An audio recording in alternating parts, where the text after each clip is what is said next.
E aí pessoal, beleza? Quem fala é Engenheiro Rodrigo, do canal Projetar Edificar. E hoje trazendo um conceito aqui de concepção estrutural para muros de arrimo utilizando bloco estrutural. Tá? Basicamente existem duas vertentes para muro de arrimo em bloco estrutural, que seria utilizar ele somente o bloco estrutural ou o bloco estrutural espaçados por alguns enrijecedores, que seriam basicamente o bloco virado na transversal. E aqui pode ser com mais um furo, com mais dois furos ou até com mais três furos. Quanto mais furos, aumenta mais a inércia do muro e reduz, aumentando a inércia, aumenta sua resistência e reduz a necessidade de mais armadura. Quanto mais esbelto, mais fino, mais armadura. É o que eu disse no último vídeo. Quem puder, vai no vídeo anterior e vai dar para entender um pouco sobre isso. Então, teve um exemplo prático que eu apliquei na obra do Cleves, e aqui eu vou trazer o mesmo conceito, só que explicando de fato o que acontece. Então vamos supor que nós temos aqui dois muros, visto de cima, um com enrijecedor e um sem. Vamos chamar esse aqui de A e esse aqui de B, certo? Então o B seria esse daqui e o A, né, que está sendo enrijecedor aqui na ponta. E aqui o solo.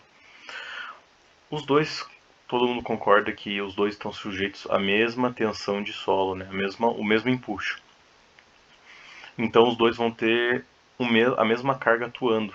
Né? A carga tende a ser triangular, tá? Tende a ser, e a resultante das forças fica mais ou menos aqui, certo? Então os dois estão submetidos à mesma força. Logo, os dois estão submetidos ao mesmo momento.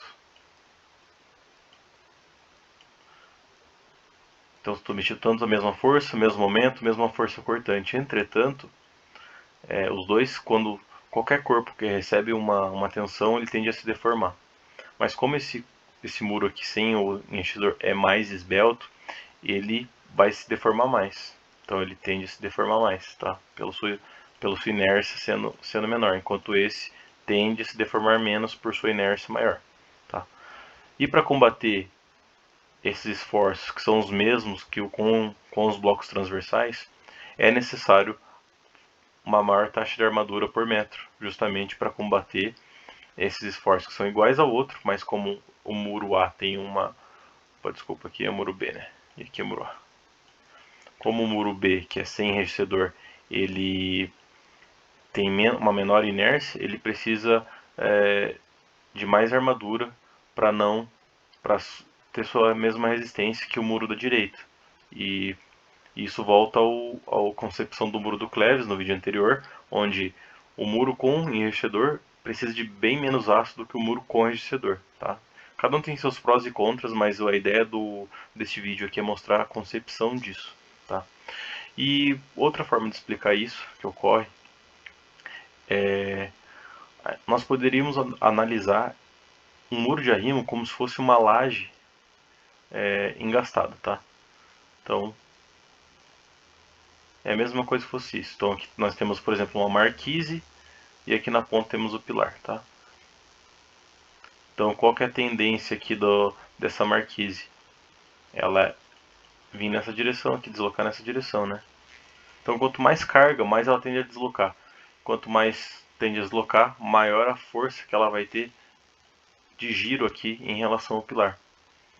Então a mesma ideia se reflete aqui. Agora, quanto mais alta essa viga, maior sua inércia, menor seu deslocamento, proporcional, né?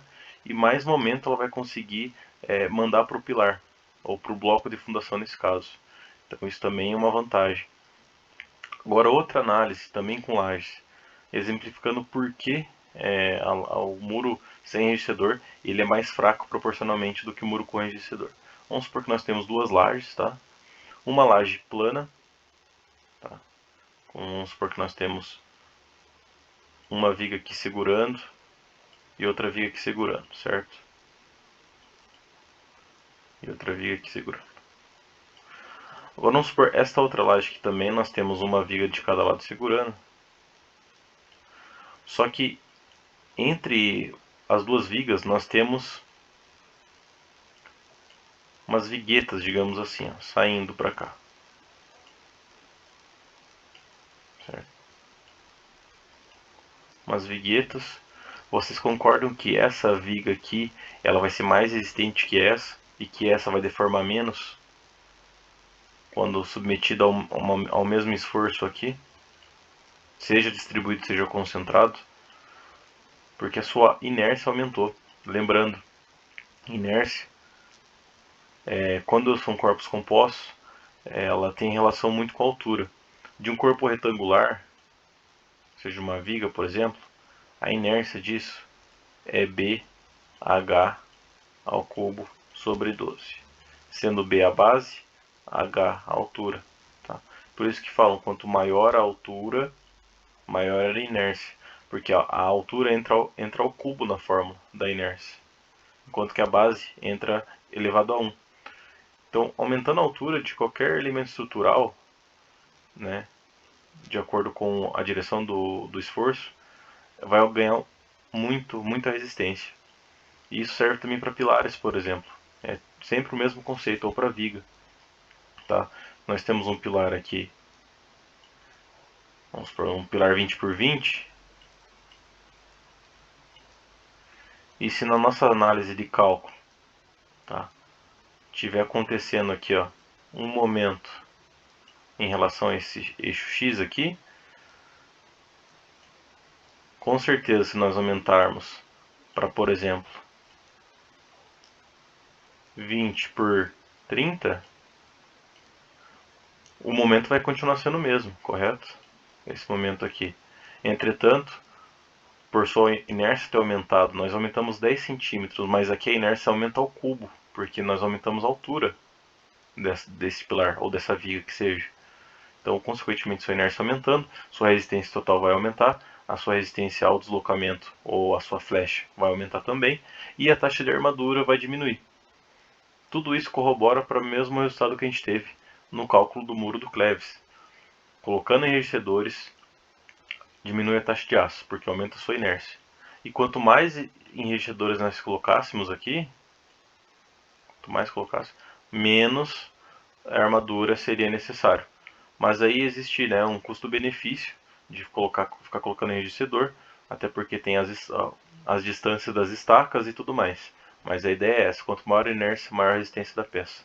E maior sua contribuição na resistência ao deslocamento e na resistência global.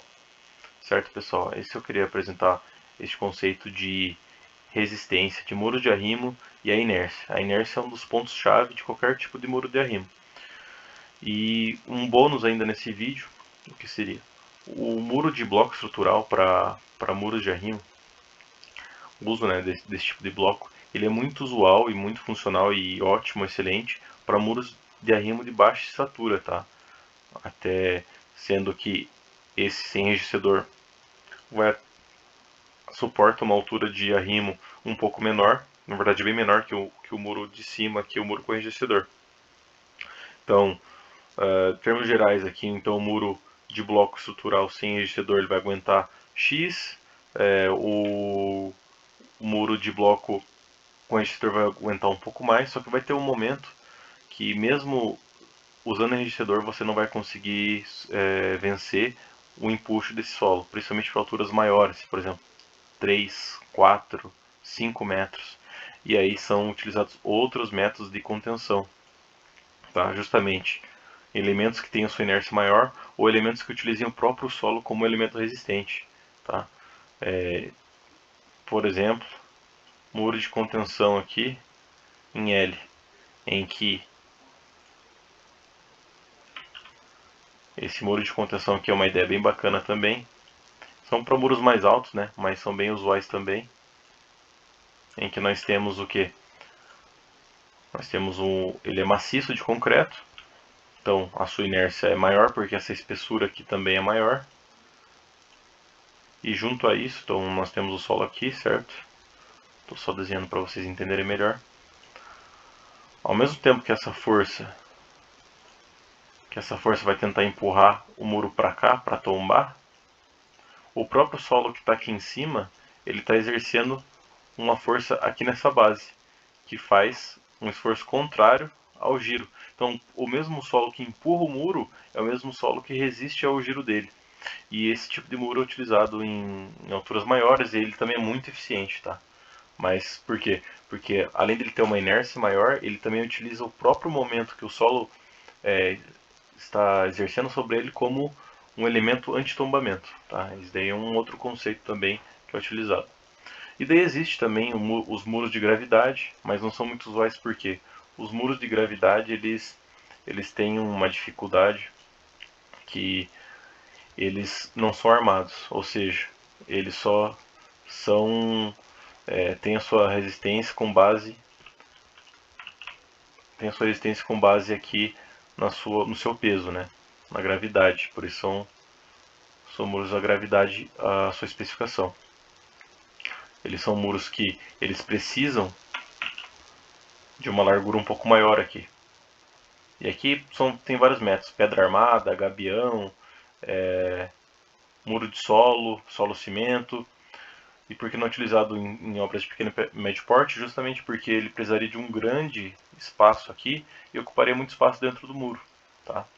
Então essa é uma solução que é utilizada mais em obras grandes, em obras de rodovias, por exemplo, ou obras que essa distância aqui ela não vai importar muito. Agora, por exemplo, para uma obra de contenção em um terreno residencial em que 2, 3 metros ali vai fazer diferença no uso do terreno, aí já com certeza já é optado por esses muros que são mais esbeltos e que são armados também. Beleza, pessoal?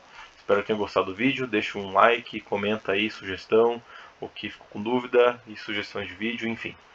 Valeu, falou!